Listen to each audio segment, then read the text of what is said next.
Welcome to a new face yoga workout. Today we'll be working on the double chin area, and in order to work effectively on this area, it's not enough to simply burn fat.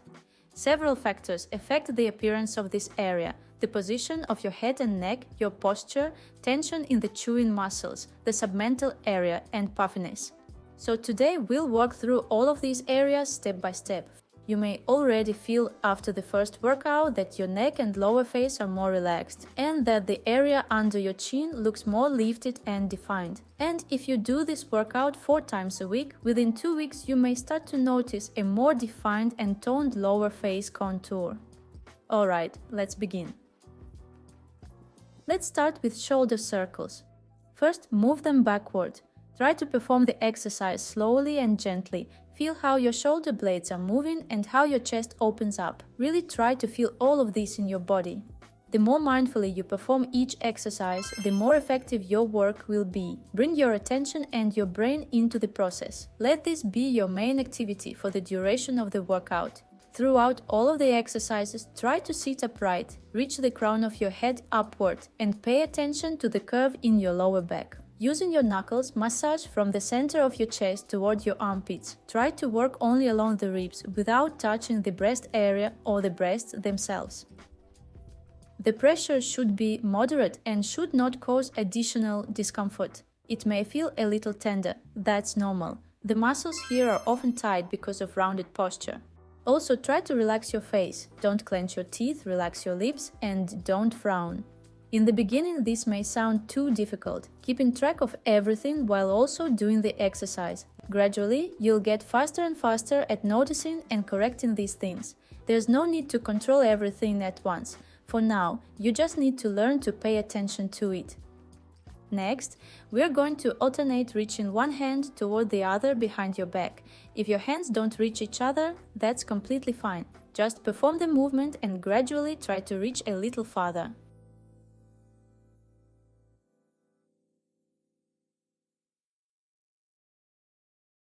Now hold the position. Bring your hands together behind your back. If your hands don't reach each other, you can use a towel or a scarf and hold on to it, or simply grab your shirt or top. Once you have brought your hands together behind your back, move your upper elbow away from your head.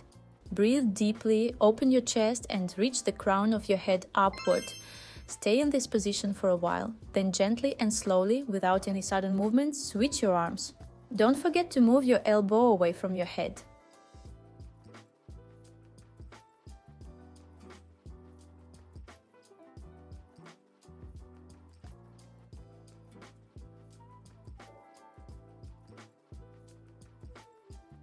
Next, use massaging movements to work on the front, sides and back of your neck. We don't touch the center of the neck where the trachea is located. Work mainly along the sides and back of the neck. You may experience a lot of interesting sensations here, sometimes even strange or slightly unpleasant ones.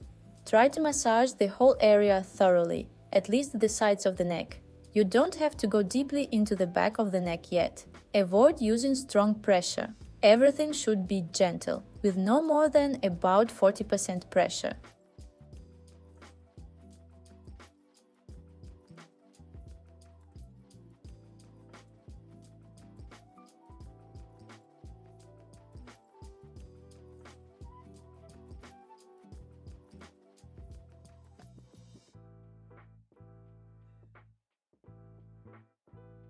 Next, we need to find the sternocleidomastoid muscle. To locate it, slightly turn your head about 35 degrees to one side and tilt it sideways. You'll see a large, dense muscle start to appear. First, you can trace it along its entire length and feel that it attaches practically underneath the base of the skull and runs all the way down to the collarbone. And we need to massage the entire muscle. Use your index finger on the outside to support the muscle while your thumb works from the inside to massage it. Try to work along its entire length, starting from the upper attachment near the base of the skull and gradually moving downward. And don't forget to do the same thing on the other side. If you want to practice face yoga effectively and safely, I've prepared a free guide for you. 7 steps to your natural beauty with the key tips. Download it after you finish this video using the link in the description.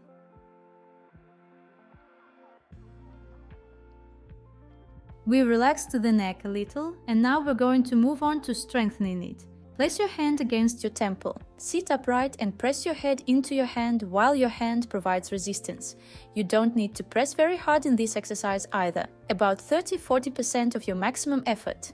The main criterion here is that you should feel the sternocleidomastoid muscle working. You can place your other hand on your neck to feel whether the muscle is actually engaging. Notice that when I press here, the platysma bands are becoming visible rather than just the large SCM muscle. They look like thin, taut cords along the neck. This is something we want to avoid, especially if they are already visible even when your neck is relaxed.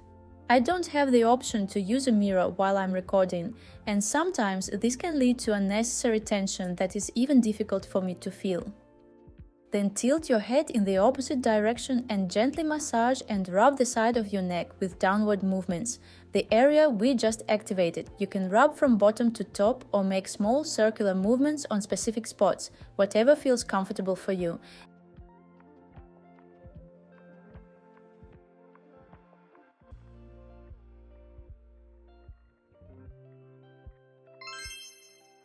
And repeat the same thing on the other side. Place your hand against your temple, press your temple into your hand, and use your hand to provide resistance. It's very important to do this in front of a mirror. And on this side, I don't have these platysma bands. I've already realized that I was pressing too hard against my temple with my hand.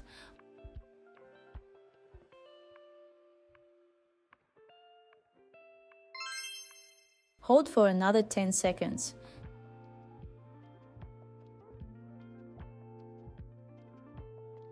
Tilt your head in the opposite direction and massage the area you just activated, the side of your neck.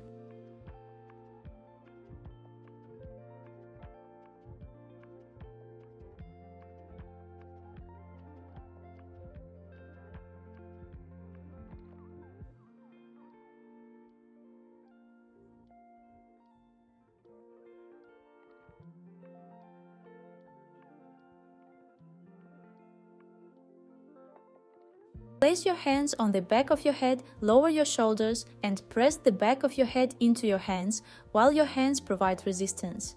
When you press, try not to tilt your head backward. Instead, imagine that you're standing against a wall and trying to push it away with the back of your head. You should feel a slight stretch along the back of your neck, around the base of your skull and along the spine. And don't forget to watch the amount of pressure here as well. Your shoulders shouldn't tense up, and you shouldn't clench your teeth. Hold for 10 seconds.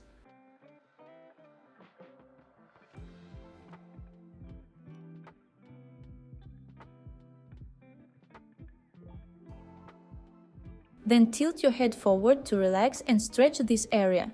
Stay in this position for a moment, and then slowly and gently start drawing a horizontal figure 8 with your nose, basically the infinity sign. You can start with a very small range of motion and gradually make it bigger. Or you can start with whatever range of motion feels comfortable for you. It all depends on how well you can feel your body. Pay attention to what your body needs right now. Try to relax your neck as much as possible. Don't hold tension in it. These movements should be very gentle, with no jerking or sudden movements.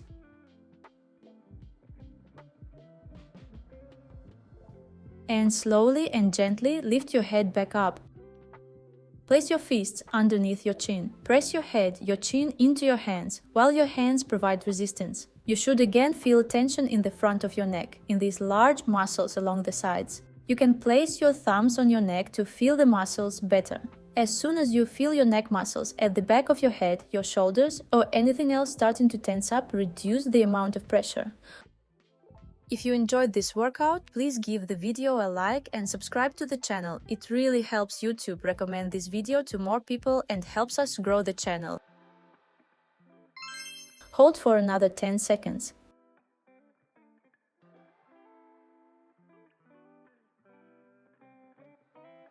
And at the end, use gentle massaging movements to release any excess tension that may have developed in your neck during the exercise.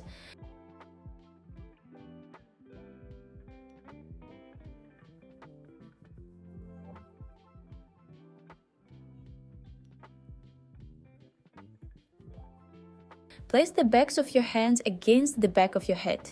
You can first place them underneath the base of your skull. Lower your shoulders. Don't push your head forward and start making rubbing, sewing-like movements with your hands.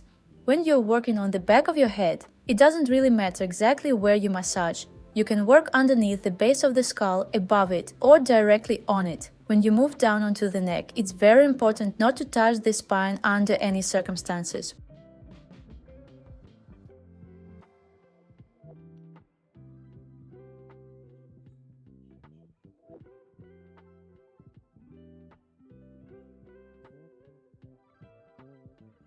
Sit upright and start making gentle nodding movements from side to side, like a little bobblehead. In this exercise, it's very important to find the range of motion that feels best for you. It can be minimal, super small, or it can be a little more noticeable. What's important to feel here? You want to feel pleasant sensations at the point where the neck and skull meet, as if all these little ligaments located right at this junction are relaxing. It's a very gentle, simple movement. You can make small nodding movements from side to side. You can nod as if you are saying yes, or move as if you are saying no. Try to feel what your body wants right now. Now we're moving on to the chewing muscles. Slowly, smoothly, and gently open and close your mouth. Open it to about 80% at most, not 100%. If you have any clicking, crunching, or other unpleasant sensations, only open your mouth as far as you can without them. There should be no clicking, crunching, or anything else unpleasant. Let your mouth open only a little if necessary. If your jaw moves strongly from side to side, you can gently support it with your hand, but don't hold it rigidly in place. Just support it softly without pressure.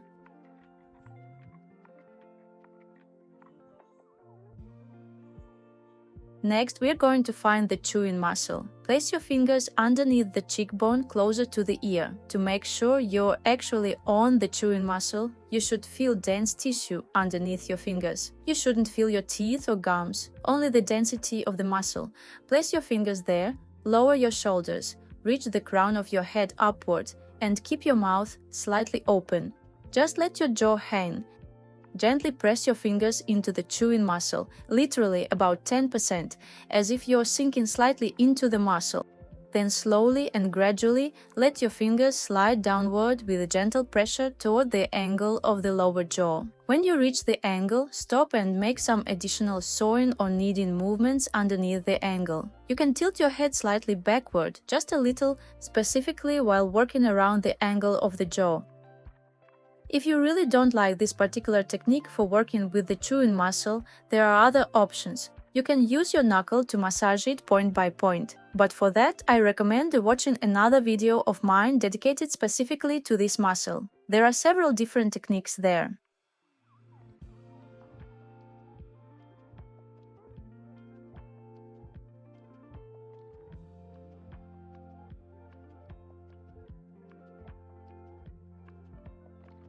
Next, slightly open your mouth and start making licking movements with your tongue. Your jaw should remain stable and should not move along with your tongue. Sit upright, reaching the crown of your head upward. If you can't keep your jaw still, you can skip the licking movements and simply stick your tongue forward and pull it back in, like making little jabs with your tongue. It's important that your jaw doesn't move. If your jaw simply won't cooperate, then stick your tongue out only a little.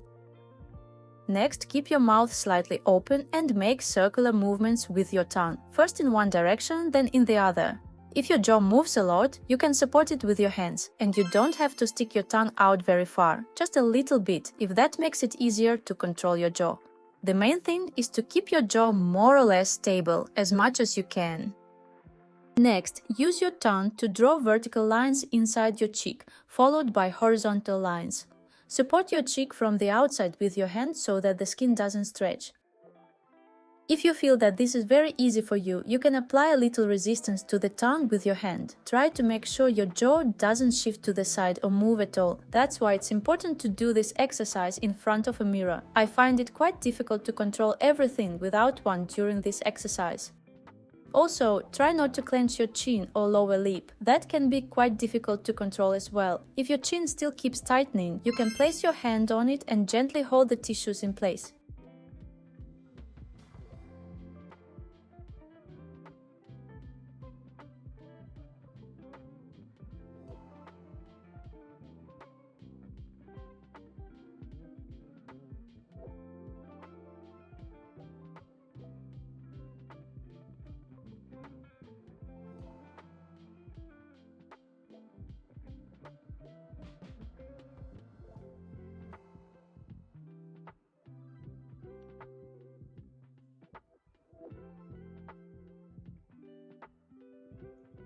We are continuing to work on strengthening the submental area. Press the tip of your tongue against the roof of your mouth. When you press, you should feel the submental area activate. It's very noticeable for me. It's simply the way my anatomy is. But yours may not look the same. The main thing is to feel that the muscles are activating. You can place your hand underneath your chin to feel this more clearly. Place your hand approximately in the middle of this area. Press the tip of your tongue against the roof of your mouth, while using your hand to provide resistance, so that the tissues don't bulge out too much. Make sure you're not tensing the back of your head, your jaw, your chewing muscles, or anything else. If you feel them starting to tense up, that means you're pressing too hard. Reduce the pressure. At the end, gently tap this area with your hand.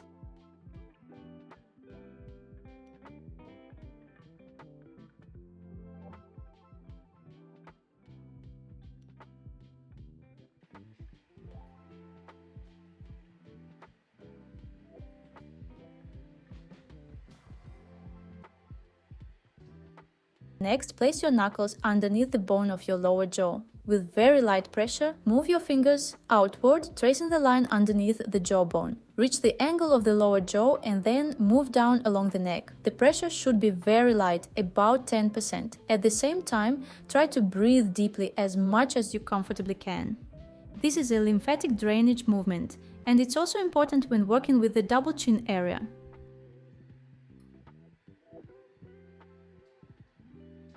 Next, try to place your entire tongue against the roof of your mouth. You can take a look.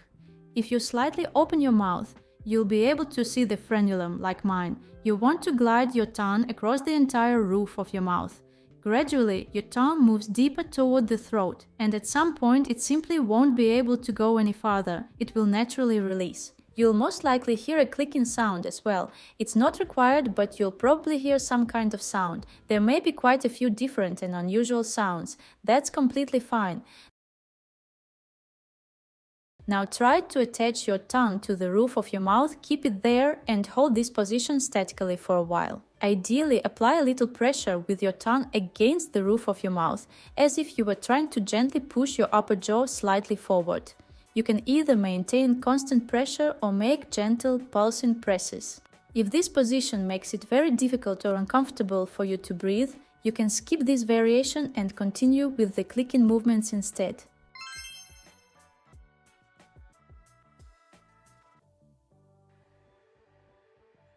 At the end, take a deep breath in and out with your mouth relaxed. Try to relax as much as possible. You did a really good job. And one final movement. Let's work a little more with the neck and the platysma. Place your hands underneath your collarbones. Gently tilt your head back diagonally until you feel a slight stretch along the front and side of your neck. Then return your head to the starting position. Make gentle, pulsing movements. Try not to tilt your head back too far. Then hold this stretched position for a moment. And from there, start turning your head down and up. Imagine that you're drawing a diagonal line with your chin. Very gently, very smoothly. No sudden movements. You should not feel any discomfort at the back of your head or neck. If you do, your head is probably tilted back too far. It's better to return to the starting position, realign everything, and then begin the exercise again. Don't push through discomfort. You don't need to. Never perform an exercise through additional unpleasant sensations. This can do more harm than good. Do the same pulsing movements on the other side first.